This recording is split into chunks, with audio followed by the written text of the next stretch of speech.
तो एक तरफ खामेनेई नसरल्लाह के सुपुर्दे खाक कार्यक्रम के जरिए इजराइल को धमकी दे रहा था, तो वहीं खामेनेई की स्पीच खत्म होते ही इजराइल एक बार फिर मौत बनकर लेबनान पर टूट पड़ा।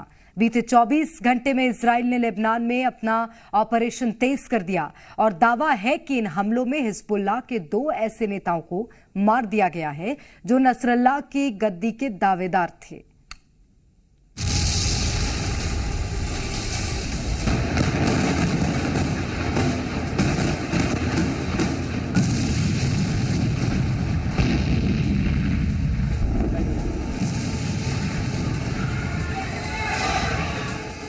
सितंबर को इजराइल ने हिजबुल्लाह को सबसे बड़ा सेटबैक दिया।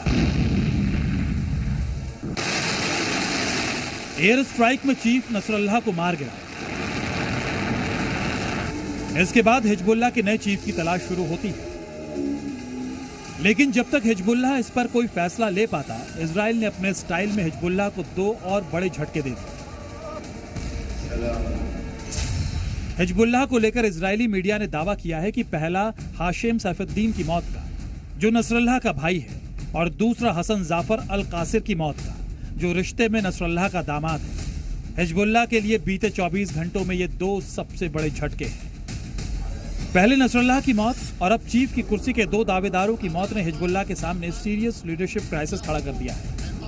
हिजबुल्लाह चीफ को लेकर हाशिम सैफुद्दीन के नाम की चर्चा जोरों पर है। जानकारी के मुताबिक इसे जल्द हिजबुल्लाह चीफ बनाए जाने की तैयारी भी चल रही थी।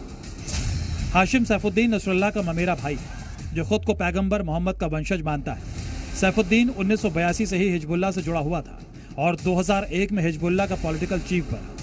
मिलिट्री विंग का मेंबर होने के साथ साथ हाशिम 6 मौलवियों वाले शूरा परिषद में भी शामिल था, जिसे अमेरिका ने 2017 में आतंकी घोषित किया था।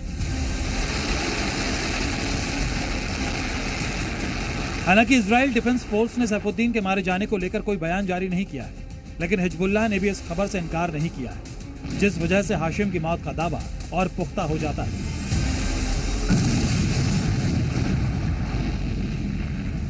इजराइल लगातार बेरूत सहित लेबनान के कई शहरों पर ताबड़तोड़ हमले कर रहा है।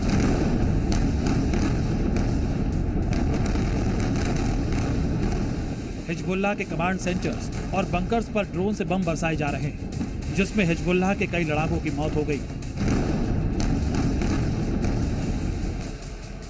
वहीं ईरान को भी पहले से इजराइल के हमले का डर था। यही वजह है कि नसरल्लाह के शव को गुप्त स्थान पर दफन करने का फैसला लिया गया। उधर तेहरान में नसरल्लाह सुपुर्दे खाक हुआ और इधर लेबनान के आसमान से बेरूत पर बारूदी बरसात ने रफ्तार पकड़ ली। इजराइल एयरफोर्स बेरूत को निशाना बना रही थी, तो इजराइल की ग्राउंड फोर्स लेबनान में घुसकर हिजबुल्लाह के लड़ाकों को ढूंढ कर मार रही थी। जाहिर है, नई तारीख के साथ युद्ध और विध्वंसक होता जा रहा है और जिस तरह से इजराइल हिजबुल्लाह को टारगेट कर रहा है, उससे इस वॉर जोन में और तबाही तय है। ब्यूरो रिपोर्ट, जी मीडिया।